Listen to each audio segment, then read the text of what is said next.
కొండలను సైతం పిండి చేయగల యోధుడు వాలి. 75 లక్షల ఏనుగులకున్నంత బలంతో పర్వతాలను సైతం పెకిలించగల మహాబలశాలి వాలి. రావణాసురుడిని సైతం ఓడించి దారుణంగా అవమానించిన వీరాది వీరుడు వాలి. శ్రీరాముడు కూడా వాలితో ఎదురు నిలిచి పోరాడలేక చెట్టుచాటు నుండి చంపాడంటేనే మనకు అర్థమవుతుంది వాలి ఎంతటి శక్తివంతుడు అని. వాలి ఇతన్ని బాలి అని కూడా అంటారు. ఇతను దేవతల రాజు ఇంద్రుడి కుమారుడు.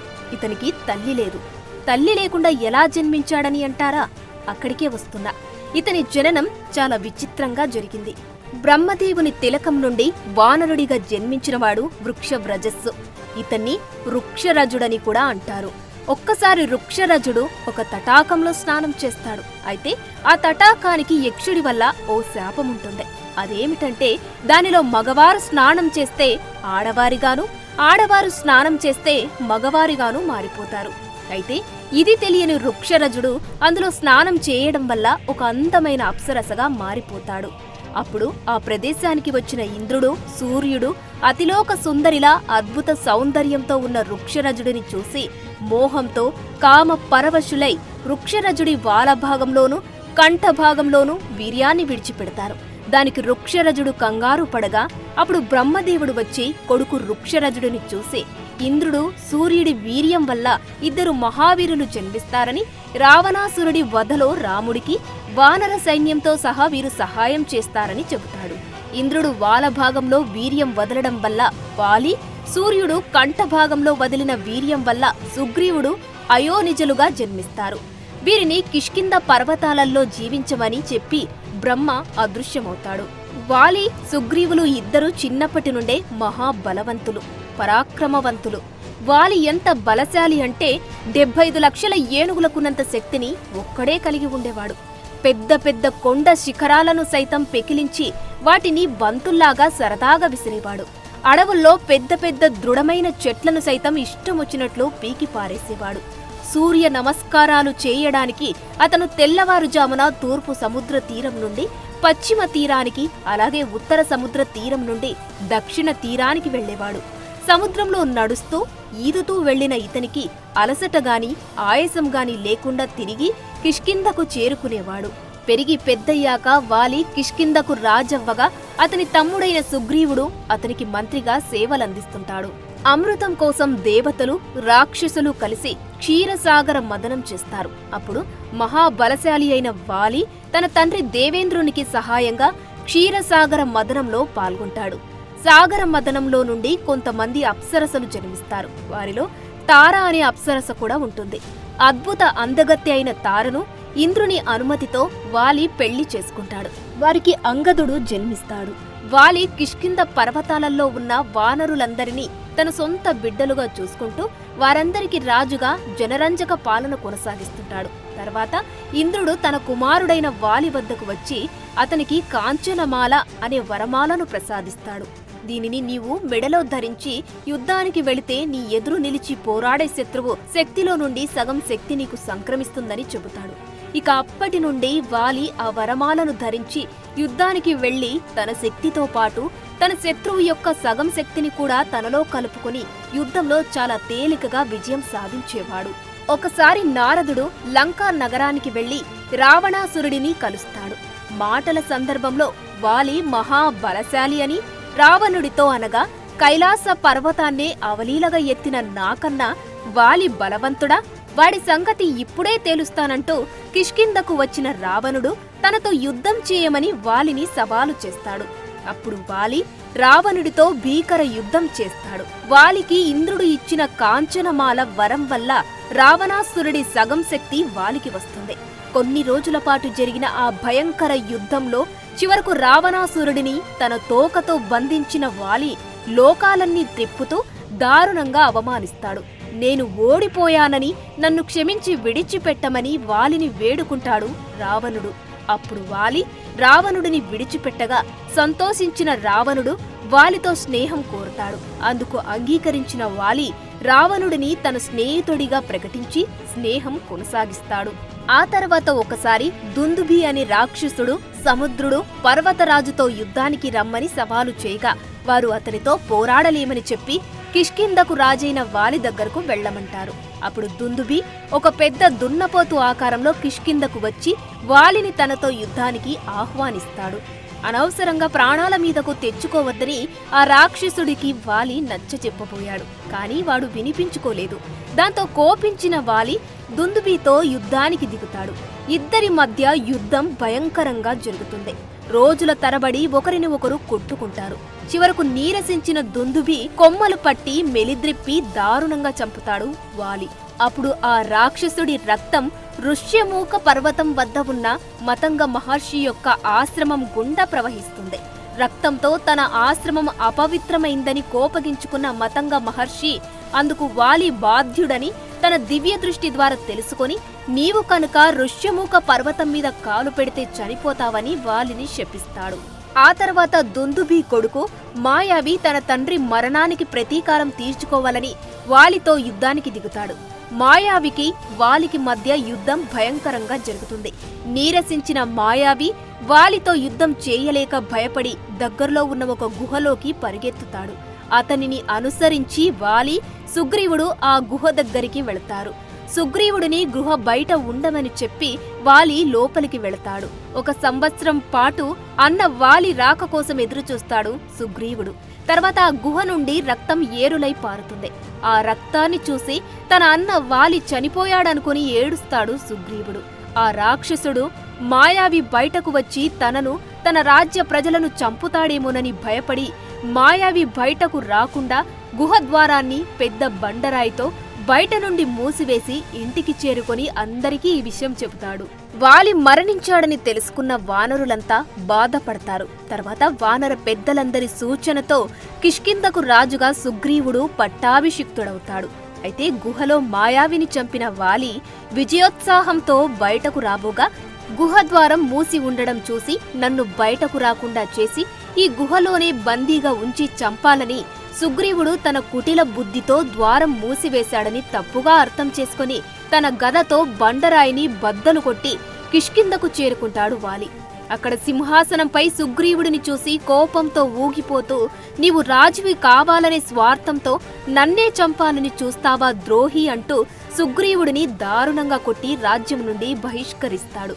అంతేకాక సుగ్రీవుని భార్య రూమాని చెరబట్టి తన ఉంపుడు గత్తెగా చేసుకుంటాడు. తన అన్న వాలి చేత నిందారోపణకు గురైన సుగ్రీవుడు తీవ్ర అవమాన భారంతో ఋష్యమూక పర్వతంపై ఆశ్రయం పొందుతాడు. మతంగ మహర్షి శాపం కారణంగా వాలి ఎప్పటికీ ఆ పర్వతం దగ్గరికి రాడని, ఇక తను క్షేమంగా ఉండవచ్చని అనుకుంటాడు. సుగ్రీవుడి వెంట అతని మంత్రి అయిన హనుమంతుడు, మరికొంతమంది వానర వీరులు ఋష్యమూక పర్వతానికి వస్తారు. ఇంకోవైపు తండ్రి ఆజ్ఞానుసారంగా శ్రీరాముడు సీతా లక్ష్మణుడితో కలిసి వనవాసానికి అడవికి రాగా అక్కడ లక్ష్మణుడు శూర్పణఖ ముక్కు చెవులు కోస్తాడు. తన చెల్లికి జరిగిన అవమానానికి కోపంతో రగిలిపోయిన రావణాసురుడు సీతను అపహరించి లంకారాజ్యానికి తీసుకుపోతాడు. సీతను కాపాడడానికి జటాయువు ప్రయత్నించి రావణుడి చేతిలో గాయపడతాడు. అప్పుడు సీతాదేవిని వెతుకుతూ వచ్చిన రామలక్ష్మణులకు సీతను రావణుడు ఎత్తుకెళ్లాడని చెప్పి, మీరు ఋష్యమూక పర్వతంపైనున్న సుగ్రీవుడు వద్దకు వెళితే అతను మీకు సహాయం చేస్తాడని చెప్పి జటాయువు చనిపోతాడు. అప్పుడు రామలక్ష్మణులు ఋష్యమూక పర్వతానికి చేరుకునగా మహాధనుర్ధారులైన రామలక్ష్మణులను దూరం నుండి చూచిన సుగ్రీవుడు భయపడి వారి గురించి తెలుసుకురమ్మని హనుమంతుడిని పంపగా, హనుమంతుడు వారు అయోధ్య రాకుమారులైన రామలక్ష్మణులని సహాయం కోరి వచ్చారని తెలుసుకుని సుగ్రీవుని వద్దకు తీసుకుని వస్తాడు. హనుమంతుని ద్వారా వారి వృత్తాంతాన్ని విన్న సుగ్రీవుడు రామలక్ష్మణులను స్వాగతించి ఆదరిస్తాడు. సీతమ్మను తీసుకురావడానికి తాను సహాయపడతానని, కాకపోతే తనకు సైన్యం కాని రాజ్యం కాని లేదని, తన అన్న వాలి తనకు చేసిన ద్రోహం గురించి రాముడికి చెబుతాడు సుగ్రీవుడు. అప్పుడు శ్రీరాముడు వాలిని చంపి నిన్ను కిష్కింధకు రాజును చేస్తానని అగ్నిసాక్షిగా ప్రమాణం చేస్తాడు. అందుకు సుగ్రీవుడు వాలిని చంపడం అంత తేలిక కాదని, అతను అసమాన బల పరాక్రమవంతుడని రాముడితో అంటాడు. సుగ్రీవుడికి నమ్మకం కలిగించడానికి రాముడు కొండలాంటి దుందుభి రాక్షసుడి కళేబరాన్ని 10 క్రోసుల దూరంలో పడేలా తంతాడు. అలాగే ఒక్క బాణంతో 7 సాల వృక్షాలను ఛేదిస్తాడు. రాముడి శక్తి సామర్థ్యాలపై నమ్మకం కుదిరిన సుగ్రీవుడు రాముడిని ఆలింగనం చేసుకుని సీతమ్మను తెచ్చి నీకు అప్పగిస్తానని సుగ్రీవుడు మాట ఇస్తాడు. తర్వాత రాముడి అండ చూసుకొని సుగ్రీవుడు వాలిని యుద్ధానికి పిలుస్తాడు. వాలి సుగ్రీవుల మధ్య యుద్ధం భయంకరంగా జరుగుతుంది. రెండు కొండలు ఢీకొన్నట్లుగా అన్నాదమ్ములిద్దరూ భీకరంగా పోరాడుతున్నారు. ఒకరిపై ఒకరు పిడిగుద్దులు గుద్దుకున్నారు. ఒకరికి ఒకరు తగ్గకుండా యుద్ధం చేస్తున్నారు. దూరం నుండి వారి యుద్ధాన్ని చూస్తున్న రాముడికి వాలి సుగ్రీవులు ఇద్దరు ఒకే పోలికలతో ఉండడంతో వారిలో వాలి ఎవరో పోల్చుకోలేక బాణం వెయ్యకుండా రాముడు మౌనంగా ఉండిపోతాడు. వాలికి ఇంద్రుడు ఇచ్చిన కాంచనమాల వర ప్రభావంతో సుగ్రీవుడి సగం శక్తి వాలికి రావడంతో రెట్టించిన ఉత్సాహంతో యుద్ధం చేస్తాడు. చివరకు సుగ్రీవుడు వాలి చేతిలో దెబ్బలు తిని నీరసించి యుద్ధం చేయలేక యుద్ధరంగం నుండి భయపడి పారిపోయి ఋష్యమూక పర్వతానికి చేరుకుంటాడు. అక్కడ రాముడిని కలిసి నాకు లేనిపోని ఆశలు కల్పించి వాలితో యుద్ధానికి పంపావు, యుద్ధంలో వాలిపై ఎందుకు బాణాలు వెయ్యలేదని నిష్ఠూరంగా మొరపెట్టుకుంటాడు సుగ్రీవుడు. అప్పుడు రాముడు, మీరిద్దరూ చూడడానికి ఒకేలా ఉన్నారు. వాలిని నేను పోల్చుకోలేకపోయాను. ఇప్పుడు నిన్ను గుర్తించడానికి వీలుగా ఈ పూలమాలని మెడలో వేస్తాను. వాలితో మరలా యుద్ధానికి వెళ్ళు, ఈసారి తప్పకుండా వాలిని సంహరిస్తాను అని అభయమిచ్చి పంపుతాడు. సుగ్రీవుడు మళ్లీ కిష్కిందకు వెళ్లి దమ్ముంటే ఇప్పుడు నాతో యుద్ధానికి రమ్మని వాలిని కవ్విస్తాడు. కోపంతో వాలి యుద్ధానికి బయలుదేరబోగా అతని భార్య తార వారిస్తుంది. ఇంతకు ముందే దెబ్బలు తిన్న సుగ్రీవుడు మళ్లీ యుద్ధానికి వచ్చాడంటే అతని వెనుక ఉన్న అయోధ్య రాకుమారుల అండయే కారణం కావచ్చు. వాళ్ళు మహావీరులని విన్నాను, నీకు ఏదైనా హాని చేయవచ్చు, యుద్ధానికి వెళ్లవద్దు అని హితం చెబుతుంది. కాని వాలి వినిపించుకోకుండా తనకు ఇక్ష్వాకు రాకుమారులతో వైరం ఏమీ లేదని, కాబట్టి ఆ ధర్మపరులు తనకు హాని చేయరని చెప్పి కోపంతో బుసలు కొడుతూ సుగ్రీవుడిపై యుద్ధానికి బయలుదేరుతాడు. మరలా అన్నాదమ్ములిద్దరూ భీకరంగా పోరాడసాగారు. వాలి ప్రతాపాన్ని తట్టుకోలేక సుగ్రీవుడు క్రింద పడిపోతాడు. ఆ సమయంలో చెట్టుచాటునున్న రామచంద్రుడు కోదండాన్ని ఎక్కుపెట్టి వజ్ర సమానమైన దివ్యాస్త్రాన్ని వాలిపై ప్రయోగిస్తాడు. ఆ బాణం సూటిగా వాలి గుండెలను చీల్చుకుంటూ వెళుతుంది. హాహాకారాలు చేస్తూ వాలి క్రింద పడిపోతాడు. అతని గుండెల నుండి రక్తం ధారలుగా పారుతుంది. కళ్ళు మూతలు పడుతూ ప్రాణాలు కడగడుతున్నాయి. అతనికి ఎదురుగా రాముడు, అతనికి ఇరుప్రక్కల లక్ష్మణుడు, సుగ్రీవుడు కనిపించారు. నీరసంగా రాముని చూచి వాలి ఇలా నిందించాడు, రామా, నీవు మహా తేజోవంతుడవు, కాని నీవు చేసిన ఈ నీచమైన పని వలన నీ వంశానికి తండ్రికి అపకీర్తి తెచ్చావు. నేను నీకు గాని నీ రాజ్యానికి గాని ఏ విధమైన కీడు చెయ్యలేదు. నేను సుగ్రీవుడితో పోరాడుతున్నప్పుడు నీవు దొంగచాటుగా నాపై బాణం వేశావు. ఇలా చేయడం అధర్మమని తెలియదా? ఇందుకు నీకు సిగ్గు కలగడం లేదా? నా సహాయమే కోరి ఉంటే క్షణాల మీద రావుడిని బంధించి నీ కాళ్ల వద్ద పడవేసి నీ భార్యను నీకు అప్పగించేవాడిని. నీ కపటత్వం గ్రహించే నా భార్య తార నన్ను ఎన్నో విధాలుగా వారించింది. కాని పోగాలం దాపురించిన నేను ఆమె హితవాక్యాలను పెడచెవిన పెట్టాను. నేను చావుకు భయపడే వాడిని కాను. సుగ్రీవుడు నా అనంతరం రాజ్యార్హుడే, కాని ఇలా కుట్రతో నన్ను చంపి నా తమ్ముడికి రాజ్యం కట్టబెట్టడం నీకు తగిన పని కాదు అని అంటాడు వాలి. అప్పుడు రాముడు వాలితో, ఇంద్రనందన, నీవు వానరుడివి అనగా జంతువువి. క్షత్రియులు జంతువులను వేటాడి చంపడం రాజధర్మమే. తమ్ముడిని కొడుకులా చూసుకోవాలి. అతను తప్పు చేసినప్పటికీ నీవు అతనిని క్షమించాలి. ఎందుకంటే అతను తన జీవితమంతా నీకు సేవలు చేస్తూ గడిపాడు. నీ తమ్ముడు జీవించి ఉండగానే అతని భార్యను నీవు వశం చేసుకున్నావు. తమ్ముని భార్య కూతురితో సమానం.